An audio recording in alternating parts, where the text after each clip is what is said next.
And it creates this through line between the conscious and the subconscious, where you can kind of see how this pattern of energy has been running the show, how it's running through the body, what it feels like in your body, and really, where it started, essentially.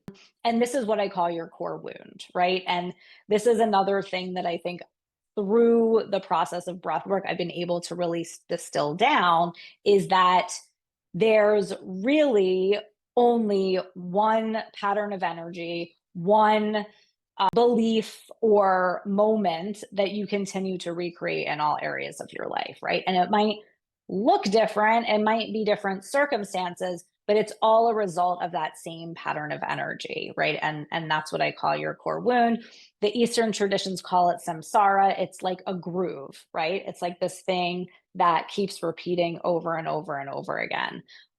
And through this meeting point that happens in the breath work between the conscious and the subconscious, we have access to that and we start to bring awareness to it. And then once we bring awareness to it, then we start to be able to make the connections between how it's showing up in our life now, but also where it started, so we can address where it started. Okay, so in the subconscious, you have an awareness of like when that pattern got really singed in there, when it got imprinted, that moment of overwhelm or disassociation, or that moment that you disconnected to yourself that ultimately as a child felt like a threat to your survival. And that might seem like dramatic, but it's actually not.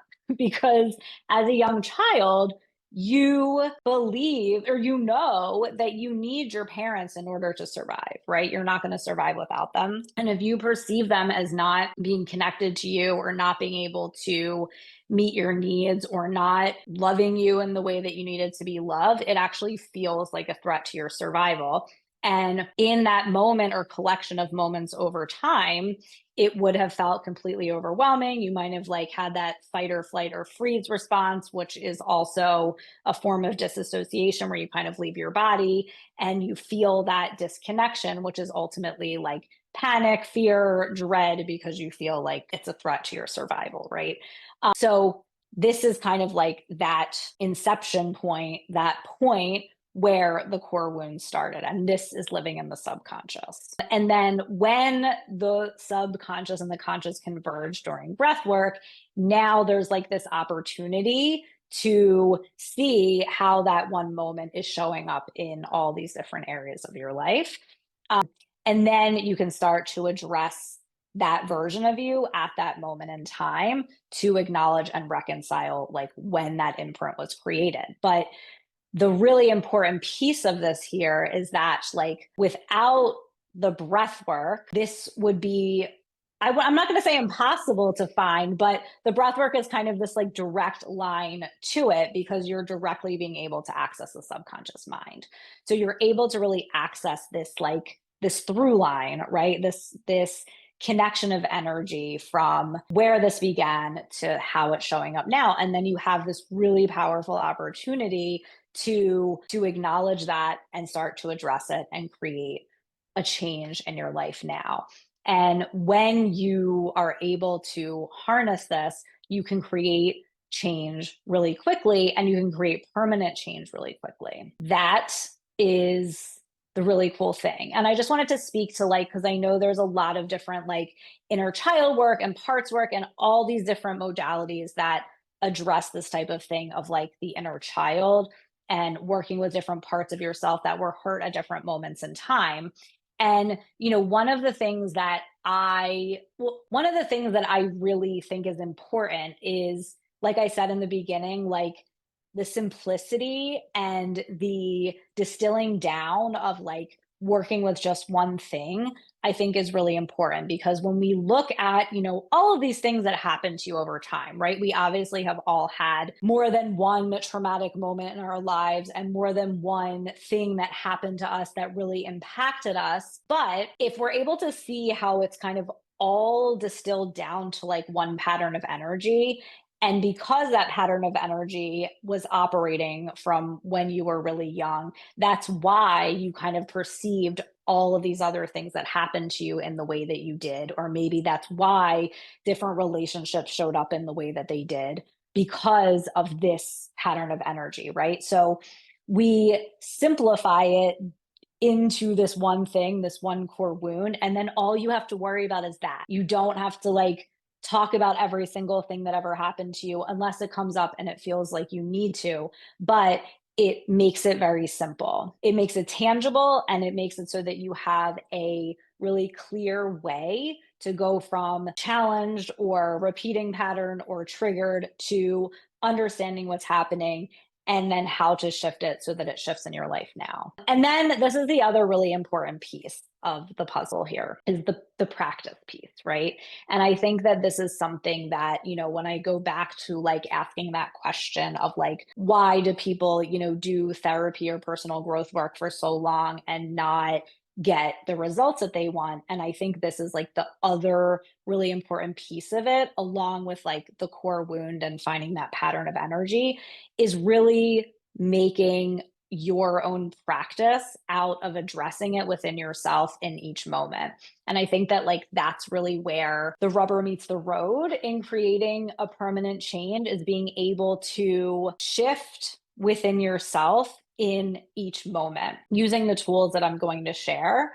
But being able to make a practice out of it and do it within yourself instead of having to, talk to somebody else or go to your therapist or talk through every situation. You can be able to see why the situation is actually a representation of this pattern and address it and shift it within yourself in the moment. And it makes everything so much more efficient. And as you get better and better at that, it just naturally starts to shift. So I think that's like the other really important piece of this, is being able to take the reins and create your own practice out of this. And that doesn't mean you don't get support, because it's very important to get support in creating your own practice.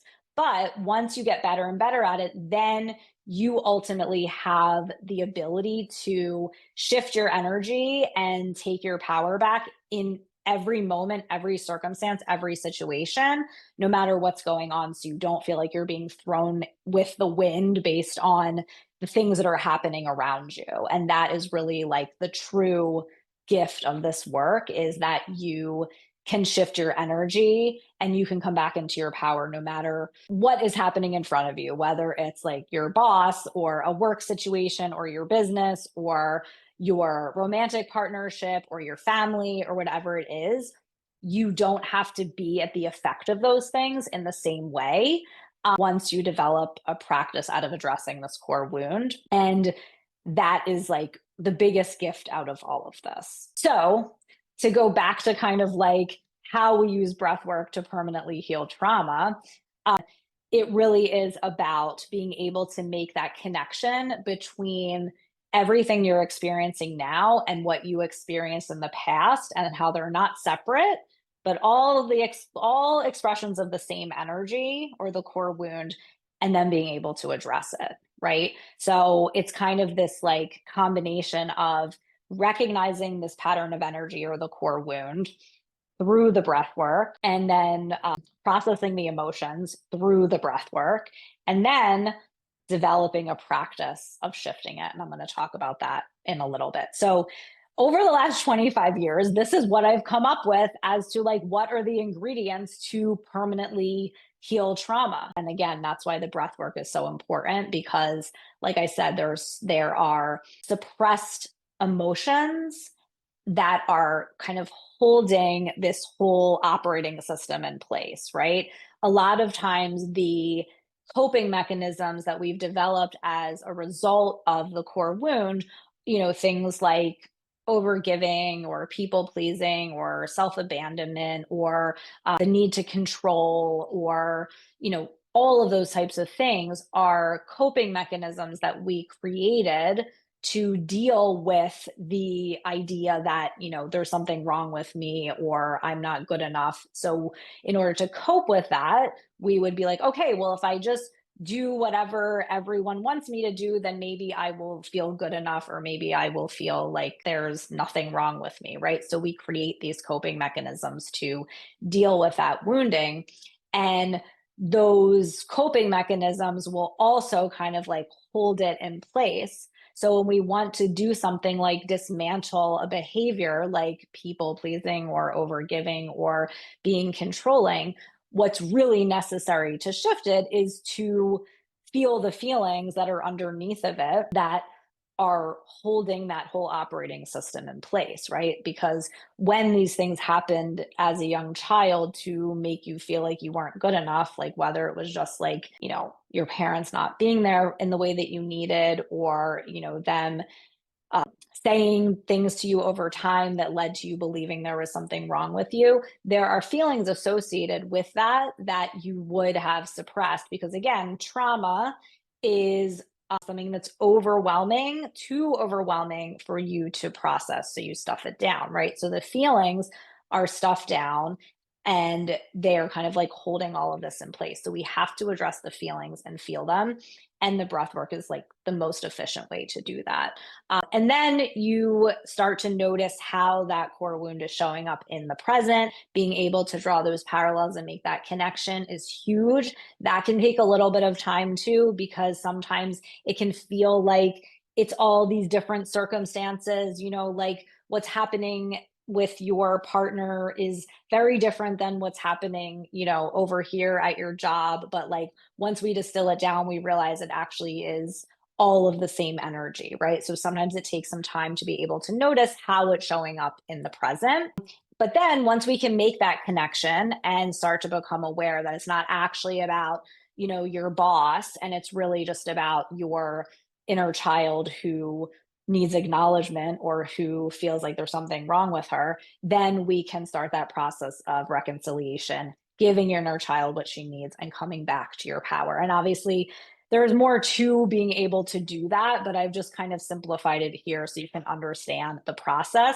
But I always say that it's really just about addressing what's actually going on instead of what you think is going on, right? So you think that it's about, your partner, not respecting you or always criticizing you, but really it's about your inner child who needs validation or whatever it is. So just being able to have that awareness of like how that core wound is being projected into your present is huge, and that in itself will shift so many things. So that is the formula that I've created to take that convergence of the subconscious and conscious during a breathwork session and then turn it into a tangible result. This is the practice. The difference in how I've used breathwork to really like harness this moment and create these results is, like I said, harnessing that meeting point between the subconscious and the conscious to access the core wound.